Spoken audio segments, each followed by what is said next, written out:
So let's get into it. I've made every single one of my clients cry. Telecoms, sales. HR is about creating environments where people feel safe. Are you asking me why social media just moves so quickly? What the hell's going on with the bank? Can we move on? It's not something that I want to put out there. I would put it out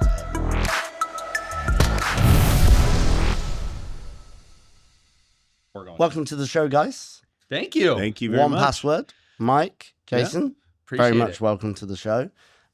You have one of the most highest rated password manager systems, and this comes from one of the biggest white hat hackers in the world. I've heard this. So it's a pleasure to have you on the show.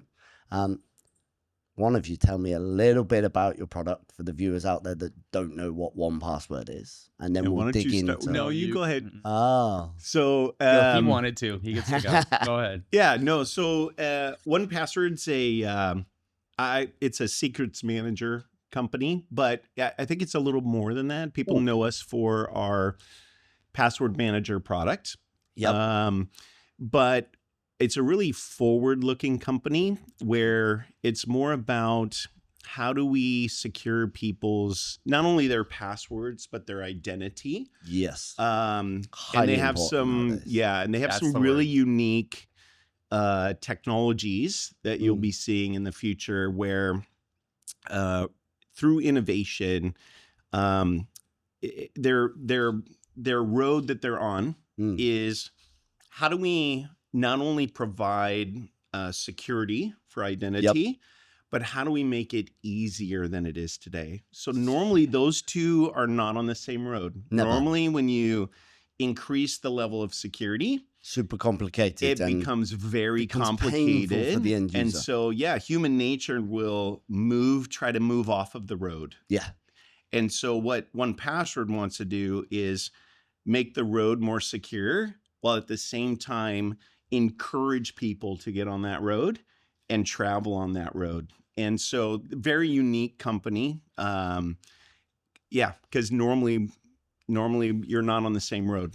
And what I would say on top of that is the heart part of it, they care. Yes. And I've worked with a lot of companies for a lot of years. I'd rather not say how many. You could see the gray. There's gray So going on I've both sides. got more grey than you, but Mike's got more grey than both of There us. you go. It's So we're fine. good. We're good. No, so when I started looking at the company and I saw they actually cared about their customers and they look at them as like a family. And they want to make sure that they're being protected and their identity. And that's the number one word is identity. Yeah, because how do we protect identity? It's bigger and bigger. Yes. I've seen it I've been in IT 20 years. I've been in business 16, and you see the progression of, we need to protect passwords. We need to protect passwords. But now it is your entire digital identity that needs to be protected. And a lot of people don't understand that out there. I have users companies that we work with, which don't understand that. Right. And it's like, here's a tool. So we use a password manager. Not going to mention it. It's not yourselves. Okay. We We'll use a change that. password Go manager. ahead. Yeah. We use a password manager, and when we push it out there, human beings will naturally go to the easiest possible route. And if that circumvents IT cybersecurity measures that they put in, then they will circumvent them if they makes their life easier and use things like Google Password Manager and things that they shouldn't really be using for passwords, or saying, I'll set it up and then never actually doing it. The joy in my industry is that IT sees everything. So we get to, and end users don't understand this. One of the things, so I deliver a cybersecurity training to a lot of our clients. I did one on Friday before we flew out to here. When I sit with a table full of end users, and I say sort of halfway through, you have to realize that IT sees everything. And they look at you with that and when I say everything, I mean everything. And sometimes we don't want to see everything, but and we it's see not it. that we're looking for We're not it looking either. for it. But if we have to, it's there, and we see these, and then their faces kind of change, and you see, you must know this. You delivered training, you see that face change and that gut wrench inside them, and like, what was in my browser history? What was I doing? Exactly. What did I do here? So security-wise, I take it security is a massive thing. It's going to become even bigger now with AI and with the other things that are happening in the world, the securities that are happening in the world, breaches are a massive thing, right? We've seen breaches over the last 24 months. A lot. We've seen breaches all over the place. Yeah. How does 1Password handle if a client or an end user has a breach? How do you look after that? How do you make sure that it doesn't happen? And how do you, if it does happen, because end users like to share passwords. So I'm aware. here's the password to my 1Password so that you can have access to it. I had an end user that, because they wanted an external person to have access to one SharePoint site, they handed them their entire 365 login details to be able to get to this one site. So we know end users are... I'm going to pick my words. We need them. We do need them. Yeah, we do. But they like to circumvent security. Before you go, Mike, I got a little funny story. No, go so for back it. in Y2K, remember that? Oh, yes. Yeah, if anybody when the remembers world was that. going to end. Yeah. Yeah. So we did a huge project for a bank. I won't say who they are. Okay. And as we're preparing for the project, they're like, okay, you need the passwords. This is going like a long time ago, Y2K, right? And I was like, yeah, can you guys just give me those? Or how do you access that? Are you going to change it for me? Are you going to give me a login? They're like, oh, most passwords are just under the keyboard. And I looked over at it and I'm like, and they didn't even smile. And I said, well, what if it's not under the keyboard? Oh, it's probably on the side of their monitor or on their drawer right there. How many passwords do you guys think I found doing that? Oh, a lot. Oh, Almost 100%. right.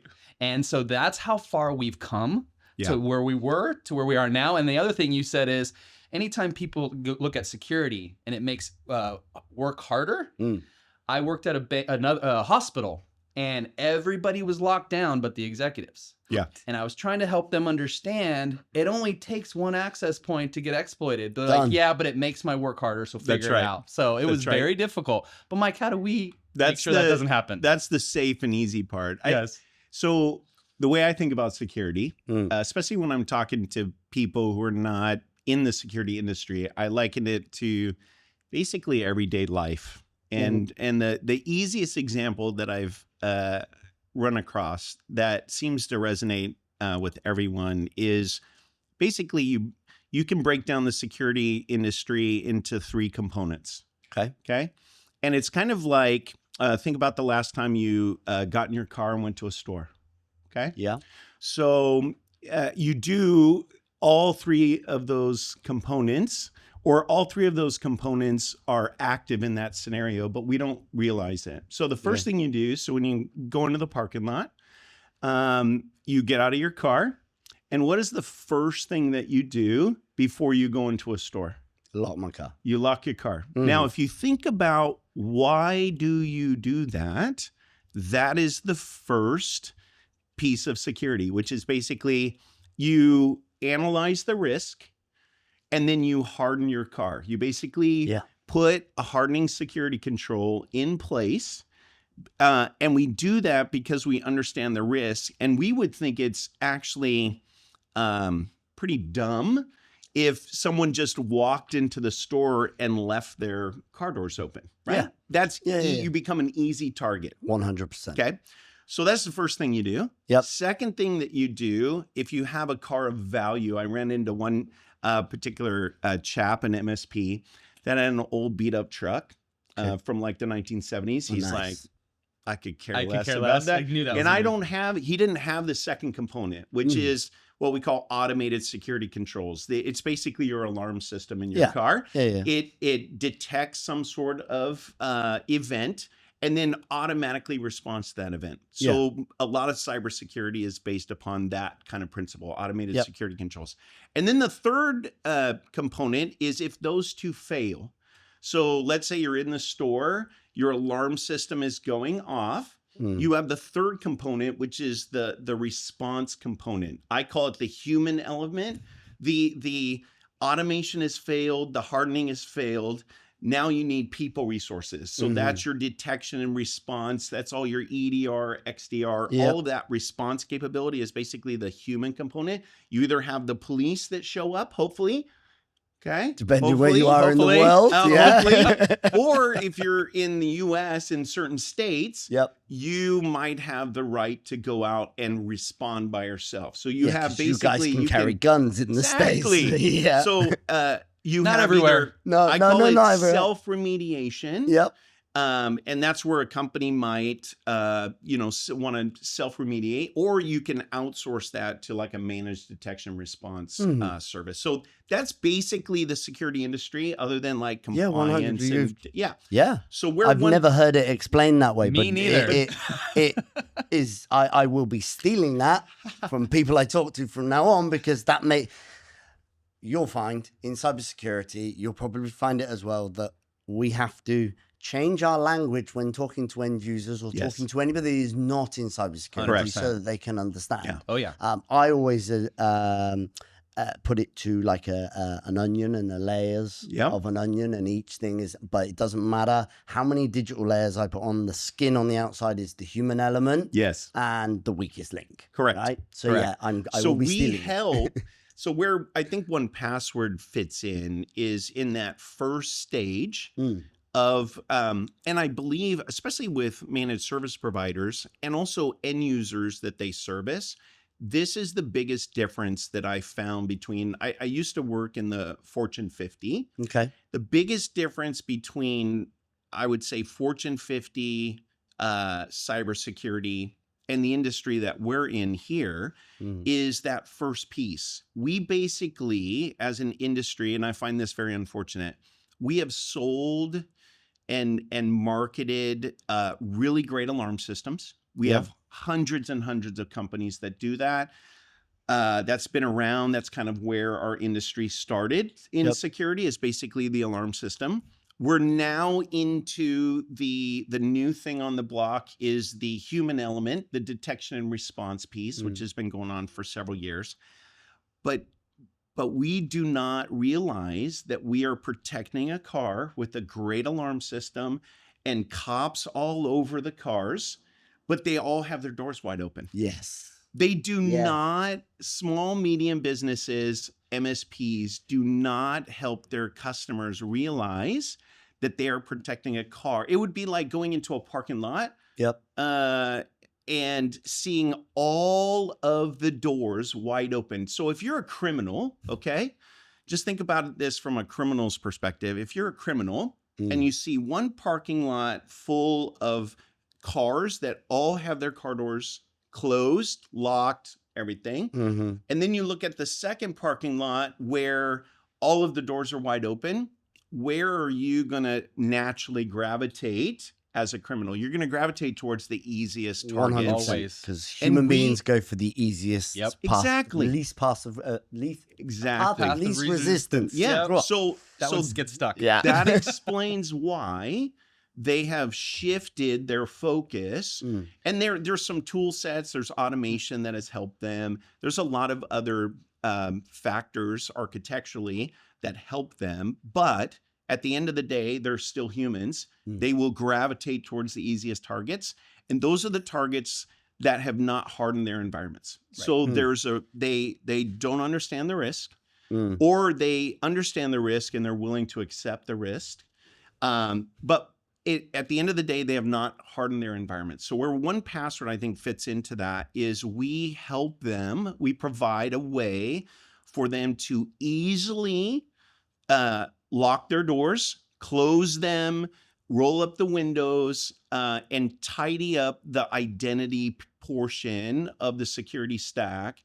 And we help them to do that in a very easy way so that humans don't want to just leave the car doors wide open. So that's where 1Password fits in the industry. We help them harden their environment from an identity perspective. And I think it's really, really critical. Yeah, it's one space. of the things we battle as an MSP. We battle every single day. Is the human element and that balance of you need these securities in place, but also you need to be able to function and it not take you a gazillion hours to get into things, or because humans then get annoyed and then they bypass things. Exactly. And they go, well, That's I won't exactly use what that. happens. And it is the human element, right? Is what we do as humans. obviously over the last, I'd say from my view, from before the pandemic or just as the pandemic hit, cybersecurity has got more heightened, or there's more of a need for it. There's always been a need It for multiplied it, but almost it 5 times. Yeah. It's Like 5 we went about times. 5 to 10 years in the future is Yes. how I look at it. Yeah. In the world we live in at the moment, for any small business, communication is key. Being able to talk to your clients and for your clients to be able to get hold of you on a phone to have a conversation is a massive thing for all small businesses. With that in mind, TCCB have partnered with Cinch Telecoms to be able to offer you a discount on your telecom solution for the first year that you have with Cinch Telecoms. Please follow the link in our description below so that you can reach out and communicate with Cinch Telecoms and quote TCCB 10, seen in the bottom of the screen, to the representative you talk to. That will enable 10% discount for being one of our viewers on any of the Cinch solutions. Now, enjoy the rest of the podcast. Why so? Why, from your point of view, why do you think that was? Was it just because everybody went to work from home, or was it? Okay, this is my opinion, and I think it's pretty spot on. But There you go. Before COVID, okay, our security architecture was built. Think about, you want to keep everybody in your house. So you're in a house as a company. You're in the house and you are managing that house. You've put a lot of security controls on the network to see who's coming in and who's coming out of your house. You've got a management of all of your employees. They're at desks, they're in an office, they're in a contained space. So everything, all of our security architecture was containerized. Okay. Yep. And then when the pandemic hit, everybody flew the coop. No one is in the nest anymore. Yep. And all of our security controls were built for everyone in the nest. Yeah. So now, and I remember the first couple of months, we were setting up. The first thing that people thought about was the network security. Now we have no visibility into the networks that they are connecting to. There were very few security controls. So people were setting up VPNs. They were like, it was just a massive 3-month project that would have taken years and years to implement, happened in 90 days. And Mike, just so you know, when people are at home, or just for you guys, when they're at home, they think they're at home now. Yes. And they don't realize they're still at work. Yes. And so they start going, oh, I don't need to do that update, or I can go to that website, because I'd never go to that website at home or I mean at work, but I do it at home. I can do it at home. And that adds right to what you're saying. But go ahead. Mike. Totally, yeah. I mean, we're comfortable. We'll do things at home that we will not do at work. As per the people that got caught doing things on Zoom that they shouldn't have been doing. Exactly. So we just... Especially the people that have done that before, worked from home, right? Especially, It's human nature. It is. And so you basically, all of the security industry was built to containerize the nest, so to speak. Okay. We spent all of our human resources, all of our architecture, all of our money building that for that situation, and now no one's in the nest. So what's happened is, and I think this is why for me, coming to 1Password, when you're not in the nest anymore, really at the end of the day, the most important security control that you have is the identity. In other words, do I, Mike, should I have access to this glass? Yes or no? That is the critical question. If you're looking at this as a piece of data or information or whatever, I have to determine, is that critical to my business? And does Mike have access to that? And is Mike who Mike should be, right? Is Mike who he says he is? And should I have access to that glass, yes or no? And if we can solve that, if we can harden that particular situation, we have now increased our security. I can be anywhere. I can access any piece of information from anywhere as long as I identify myself, I authenticate myself, And then whether I have a security control that says I can have that or I can't have that. And the one Period. positive thing on top of COVID was not a positive thing. No. Right. The only Right. thing there's two things. I Did got to push stay home. everybody to the cloud that didn't want to I go was to literally the just cloud. going to You say had that. to go there. Yes. I But it had also, some old school clients who were like, my server We're is never in the doing corner. it. I can Yep. get to my data and I can Yes. stroke my data. It's Yes. there. I'm never doing it. I don't trust the cloud. I don't care about the cloud. And then over in the UK, they went, everybody go home. And the following day, it was like, you know that cloud thing that we've been talking about for 2 Yeah. years? Yep. Can I have it tomorrow? Yes. But what I saw is the eyebrows go up about security. So Uh-huh. when you walk around even beyond, right? Yep. How many companies in there are not security or don't have some kind of aspect of security? That is a big change in our industry in the last 5-10 years, right? Yeah. Which we love, Yep. right? Yeah, of course. But we would go into rooms and be like, security, and they're like, oh, backup, and we need to get our, assets, Yeah. that kind of stuff. And we're like, Yeah. security. I remember probably about 10 years ago, I was at the IT Nation and they're like, security's the next thing. And we're like, finally, they're talking about it, right? So it's exciting that everybody's thinking that way. It is. Yeah, Yeah. it is really It's good. forced the world. Yes. Because Silver all of our linings. focus was built around our comfortable nest, and now no one's in the nest anymore. And so we have to really rethink. And that's why I think, closing your doors, locking them, rolling up your windows is the most critical piece in security now. Yeah. It is. Yeah, You yeah. have to do that, or you are just a sitting duck. And if you look at it like a house analogy, I know you were talking about Yeah. that a little bit, but like, okay, the gate is XDR, MDR with the cameras and everything. But if you have the password, Yes. doesn't I can matter get how through, great get all through that all is. the security. And that's why we're If at you- 1Password yeah. right there. If you have Exact the reason. key, right? Or if you can, this is what scares me about AI. Okay. Okay. If you can impersonate me, and I think, let's say a decade from now, this is going to happen. Oh, Okay. a decade from now, this podcast will be done with avatars of you, and me. Yeah. Of course. Yeah. AI will be able to be me. Okay. My image, Yep. my voice, the way I speak, all of that. We are going to have to do what I call tokenized security for my image, Yeah. my voice. Like there has to be a way To prove that to you're a prove human that and I you're am you. me Mhm. on a Zoom call or whatever the case may be, wherever I am, to my vehicle. Yeah. Everything will have to be tokenized, and we can't. That's where I see like a passwordless future. That was one of my questions. Of Yeah, where are we see going with totally. this? Yeah. We have to go there, But and that's then another thing that I'm really excited What are about. we using 1Password. instead of Huh? a password? What's if we're at a passwordless future and we can't be using biometric? So if we're using face scans, Correct. because AI can imperswordless that, or Yes. will be able to impersonate that. No, I can, So- I think already, but Yeah, yeah. yeah. Okay, It's already Yeah. happening. So where are we? Passwordless future.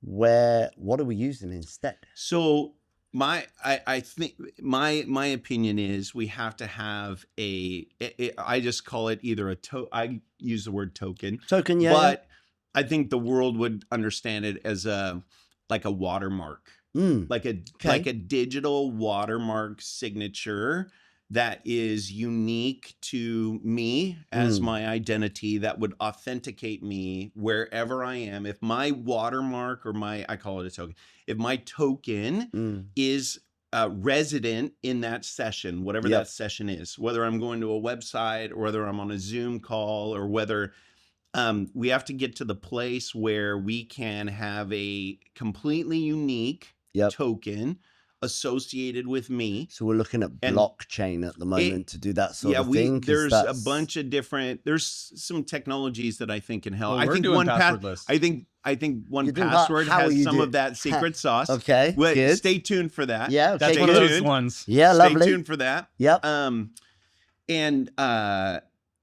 I think that we're gonna have to get there in the next decade. And I think the company that does get there first, I think, because again, when you're talking, and I think it will have to involve government agencies because ultimately that's critical infrastructure. Yep. It'll involve identity providers. Anyone who is the source of who I am and what I should have access to and not. Yep. It'll involve that, and then it'll involve some technologies, and we'll have to uniquely identify everyone on the planet, give them a watermark or a token, and that will be their key to the kingdom, whether it's digitally, whether it's a password, whatever. I think we're going to have to get there. And I think that solves the human element as well. Now, for some people, that's kind of scary. Yeah. For Like a lot of people, there's a that's part of scary. humanity that would be scared by that, because that, if you think about that from a control aspect, it is a little scary. A lot of control. It's a lot of control. It's a lot of control to hand over to, be that governments, be that whatever. That's Correct. 100%. That's a lot of control. So I think that's the headwind. I think that is the headwind that we'll have to sail into. But at some point, from a security perspective, I need to be able to have a safe and easy way that is not able to be circumvented, that will help me to identify to others or to a platform or whatever who I am in a very safe and easy way. And I think that's the only way to do it. I like it. So I think it's funny that it is very scary for a lot of people to hand over that type of control. A lot of people don't like the fact that it's handing over that type of control. 100%. Yep. But, and I say this quite a lot when I'm talking to clients and to end users, has anybody ever read the T's and C's on any of the applications that they put on their phones? That's like an ongoing TikTok, joke Twitter, now. anything like that? Because I guarantee they haven't, because if they had, they wouldn't put them on their When phones. I went to my hotel, they gave me T's and C's and were not in English. And they're like, don't worry about it. Just sign right there.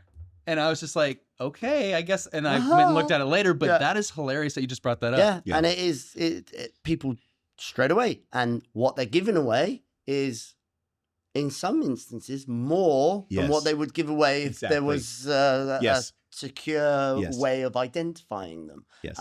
But people don't get that. They're like, don't. oh, because I want to use this app and I want to do this and I want to do that, but I won't read the T's and C's. Crazy personal story along those lines that, because I don't read the T's and C's. No, not even as a security professional. It's going to blow everybody's mind. My son does. My son, Josh, does. But I have read and them I just on a tell lot him, of give me the apps. click. I have too. I don't read them before I put them in, but then I've read them on a lot of apps to go, But I probably shouldn't have that. If you want to know what's in the T's and C's in a very, I call it visceral way, all you have to do, like if you're on Facebook, this is actually what I did.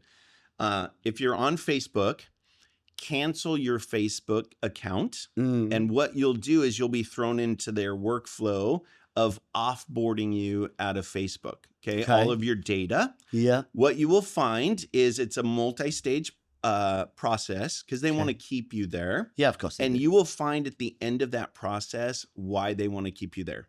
Because what they will do, the last step of that process, they say, are you sure? Are you sure? It's going to be 30 days, yada, yada, yada.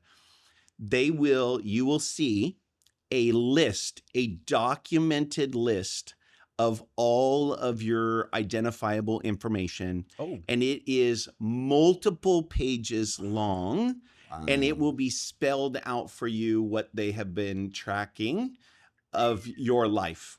And it was the scariest. I was like, oh my gosh. It was like in 10 font, and it was pages of information that they basically said, this is the data that we will be getting rid of. Not immediately. I wanted immediately. Yeah, of course. After I saw the list, but it says it will be deleted or it will be expired out of our system in 30 days. The clock started when you click here, and you will see all the data that they have on you. That is interesting.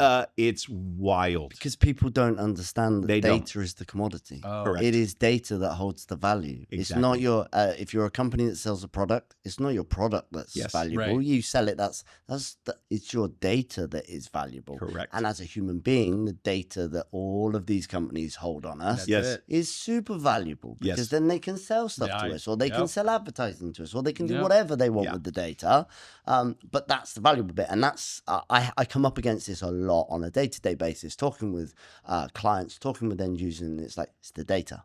It's Mhm. your Yes, data. Your it data is. is valuable. No, I'm a small company. My data is not. No. Your data is valuable. Yes. What you don't understand is it is the data because that's what they want. Yes. They want the data. Absolutely. And imagine laying an AI engine Mm-hmm. Oh, over that data and then being able to just ask it random questions about like Facebook's customer base. Yeah. They have a lot of insight Oh. into the behavior, the psyche of humans, Mm. and they can run an AI engine, which they are doing, by the way, over Of all of course, that data. You're right. Imagine, like, that's when I think about control. If people knew that, the idea of control kind of goes out the window because we're already giving them the data. and they don't even know that. They don't even know that. We Yeah. don't know that. For maybe 60% of the world population, yes. Yes, For the yeah. other 40%, Correct. they don't care. Right. Yeah. They They're just don't. like, Uh-huh. I want that. So Yes. because I want that, I'm going to click yes. Yes. Mm-hmm. And I don't care what Right. you do with my data. Yeah. It's funny, actually. So have you guys have played with ChatGPT, I Yes. would imagine? Just recently I started. Just recently? Yes. Okay, so while I was here, I've used ChatGPT twice while I was here. One to do some German to English translation for a technician that was sorting out TV in my room. And that worked really, really well because Really? he didn't speak any English whatsoever. That's and great. I do not speak German. Correct. I speak multiple languages, but I do not speak German.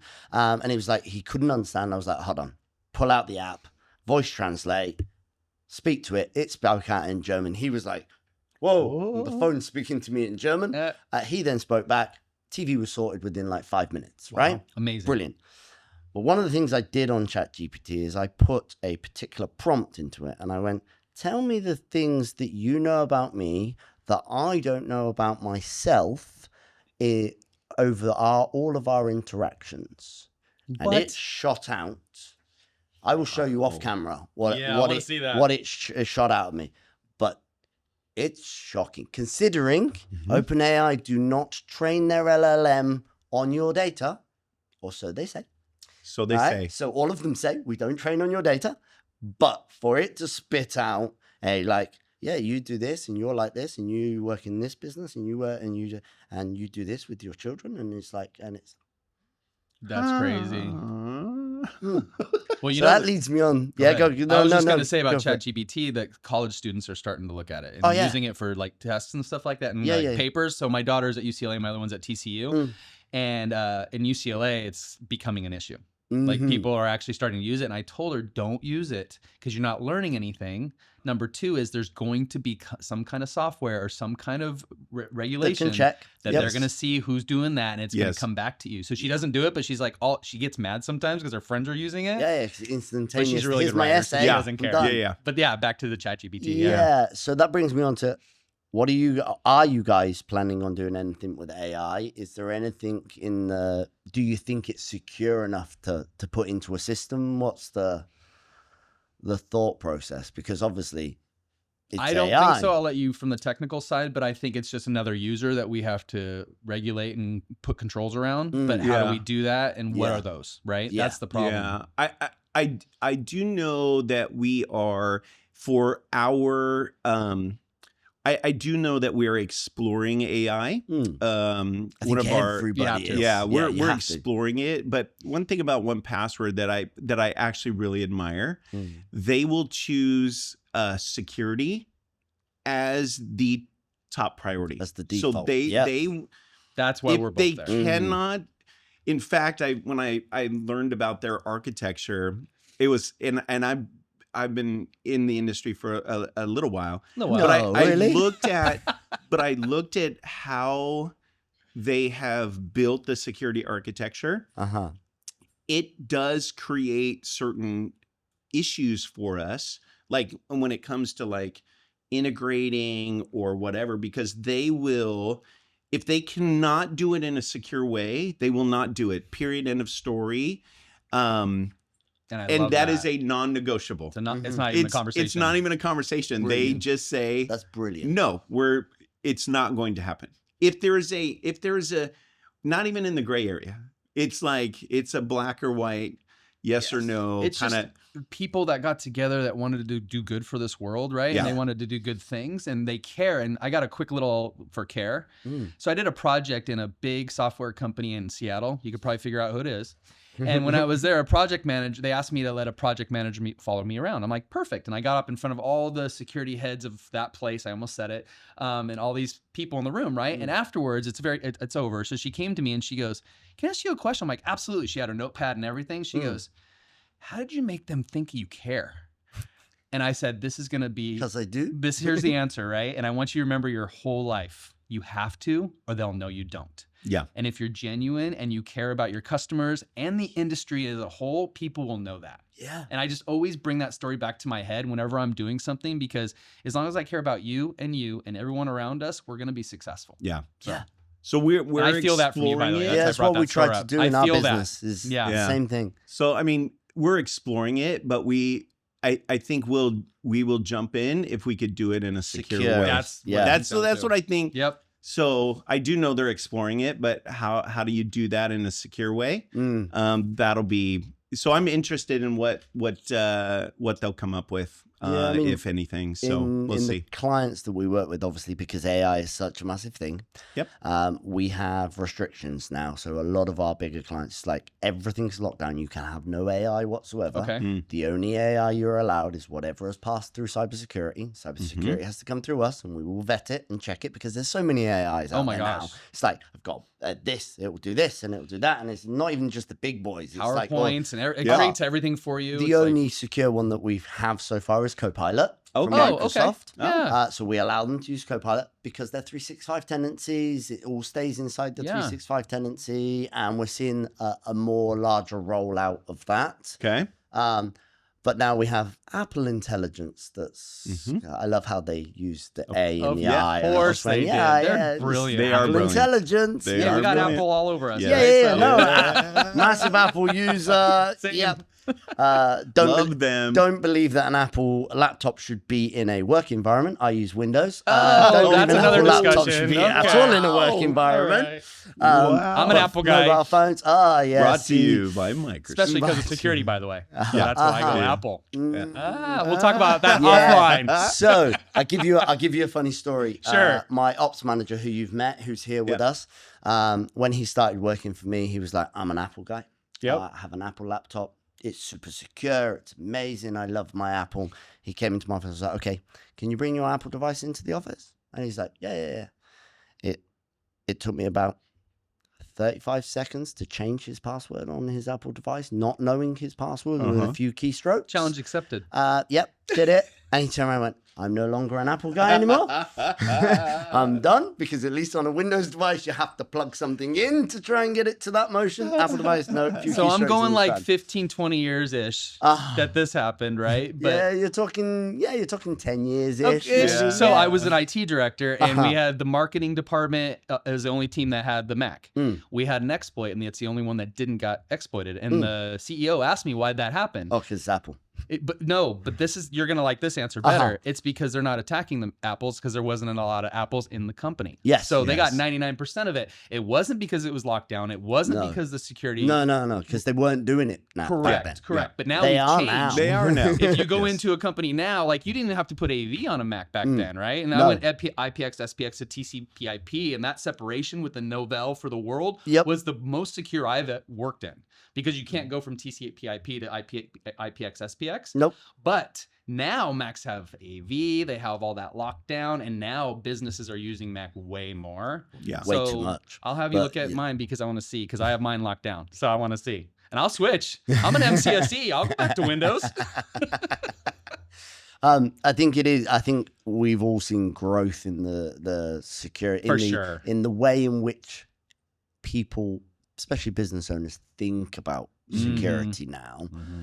Especially care with, now. Ish. The majority of They're getting there. Yeah, they're getting there. I think they're getting there, but it is this thing of solutions at the moment for cybersecurity are complicated. Yes. Oh, I know. Especially when you're trying to explain complicated them. for some engineers to understand, Yes. let alone to try and put them in front of an end user. And if you guys can actually make it more user friendly, Yes. That's what we do.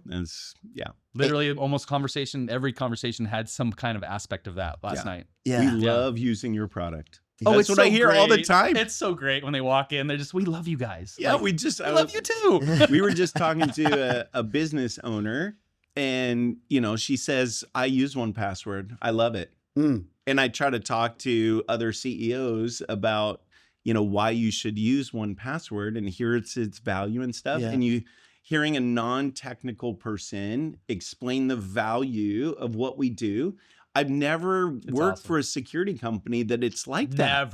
Never. I was on a plane back from President's Cup. Yeah. And I went to vacation, I'll just say. Yep. And he's like, what do you do for a living? I'm like, oh, I work for 1Password. He took his headphones off, looked over at me, goes, oh my God, I love your product. And he pulled out his phone. I have it. I use it every day. And blah, blah, blah. I'm like, yes, it's amazing. And then the other thing is my kids now, I've been in the industry 20 plus years. I think that was we said 20. Is that what we're keeping Ish. Ish. Yeah. So they've always known that was kind of cool what I did. They now what I like 1Password. Yeah. So at UCLA, they're like, oh my God, we use 1Password. All the college kids are using it. They're like, your dad is so cool. So my whole coolness went through the roof. Oh, yeah. And I love it. That's amazing. Of course. That's brilliant. I just want to be cool with my kids, right? I mean, that's the end of the what day. all of us want to be is cool with our kids. Because for majority of the time, we are not cool with our kids. But Mike, you just nailed it, right? Everywhere we've worked, because we've worked together 3 companies now, together doing this, building this out, making it happen. And there's a reason for it, because we definitely work yin and yang, but it's the cool factor. Yeah. We have a cool factor going on that we haven't had in the past. Ever. I was just going to pass ever. It's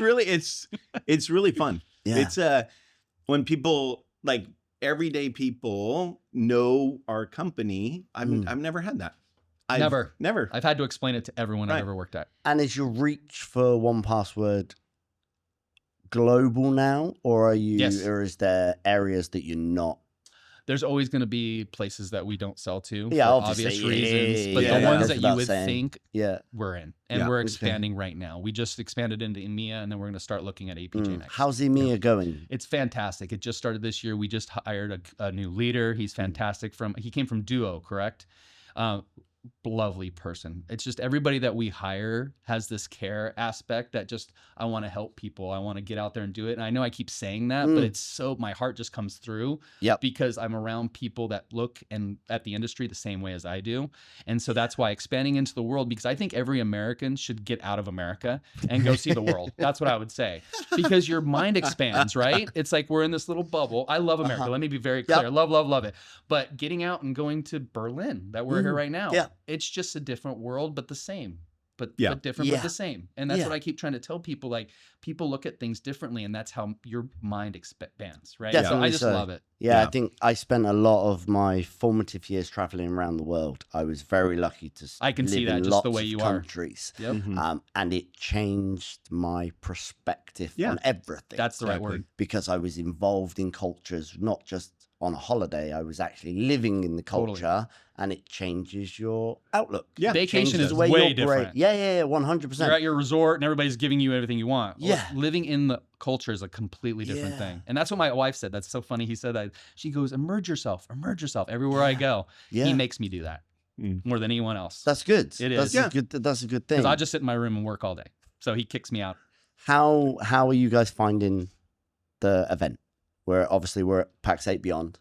Fantastic, lovely, amazing, incredible people that care about their customers. They're getting there in the rest of the world. I've been working with PAX 8. Well, we've been working with PAX 8 since the beginning. So I think they had 30 people that worked there when we first started. And Nick Petty was there, and JP and a couple guys, and that was Street, and that was pretty much it. Wow. Yeah. And so we started when it was Symantec, and then we've kind of expanded through the years. But just watching them keep who they are as they keep going is the best part that I see, right? Because build a community, which is what I like. That is the beautiful word. Because Rob Ray, right? The community thing with Rob is perfect, but yes, they care about the community. They actually do. And having you do this is amazing. Yeah. It's cool. I'm glad that you brought us in here. It's breaks up the whole thing, like you were saying earlier. It's amazing. I think what they've done is brought MSPs together. So in my industry of MSPs, it's a lot of the distributors for me out there, we find in the UK. I don't know about how it works in the States, but a lot of distributors want that divide and conquer on the MSPs. They Yes. don't want their MSPs talking because they have different pricing brackets with everybody. Totally. And they're like, no, Yes. you can't talk to each other because you've got a bit more of a discount than you've got of a discount. And we Exact can't have you different talking here. together because you'll gang up on us.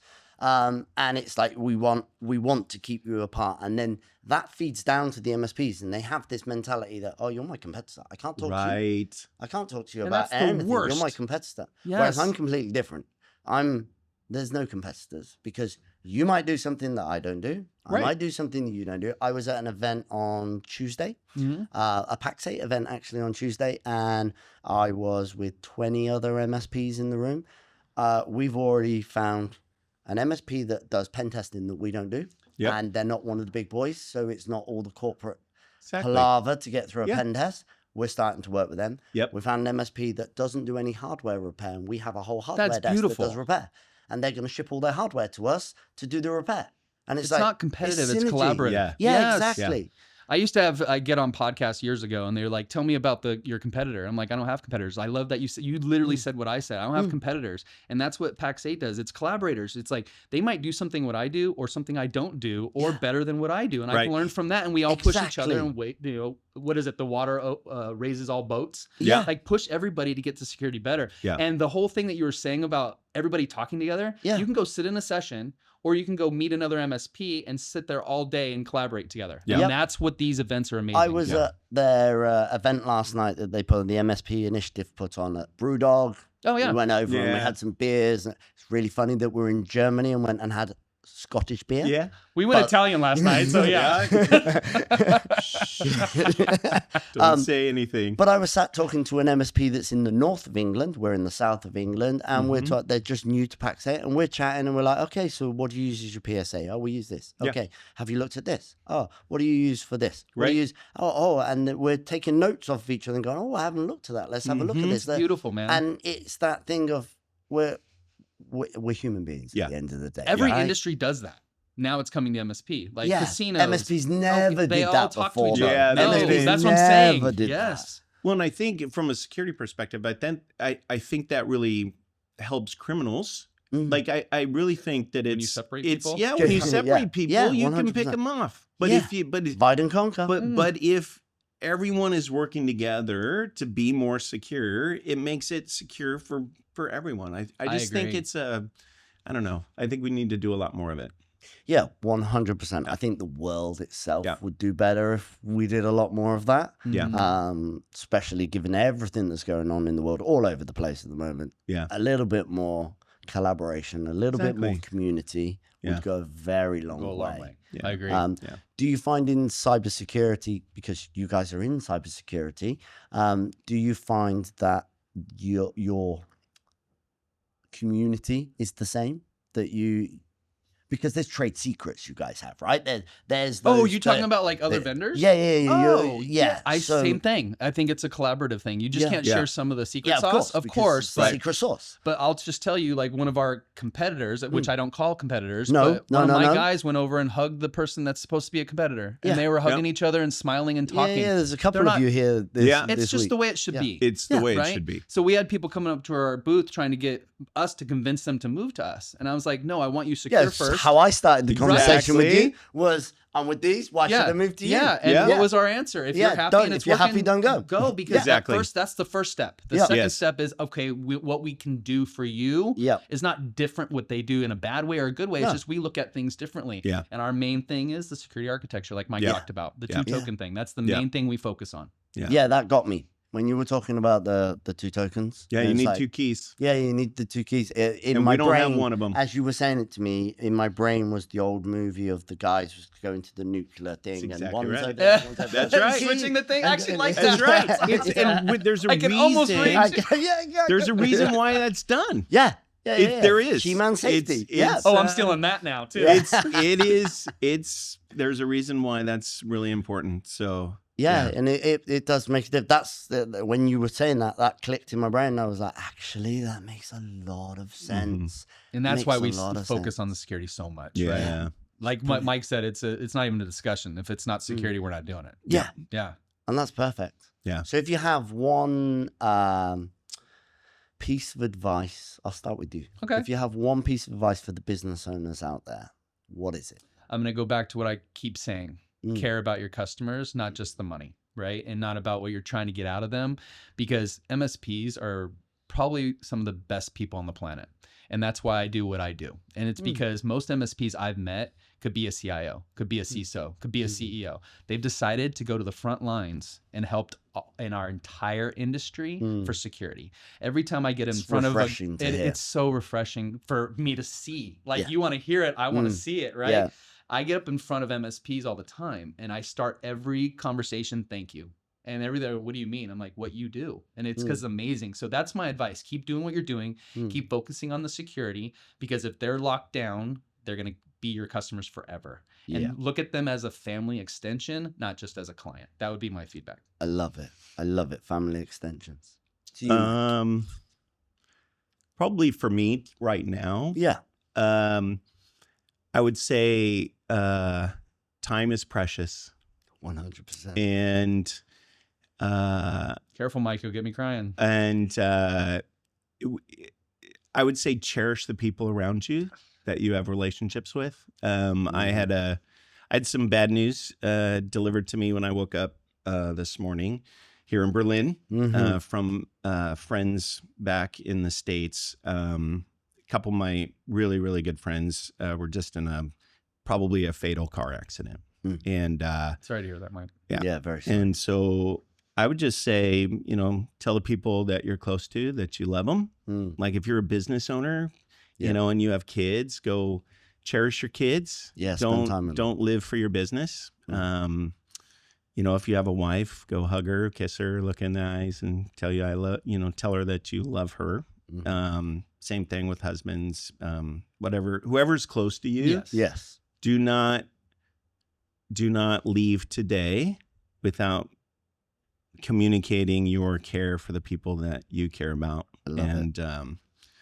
Business is business. It'll always be there. Always. But the people, see why I love this guy? the people that are around you, like, make life worth living. So just let them know. Yep. That's what I would say. That's awesome. Thank you very much. It has been a pleasure having you two guys on my podcast. Pleasure is all ours. Thank you. And hopefully we'll do it again soon 100%. after you've a little bit in the future. Yeah. We'll have some more stuff to tell you You'll have about. some more stuff to talk about. Exactly. And, that would be really, really cool. So thank you very much for coming down. Yeah, thanks for having Thank us. you, my friend. Thank you. Appreciate it.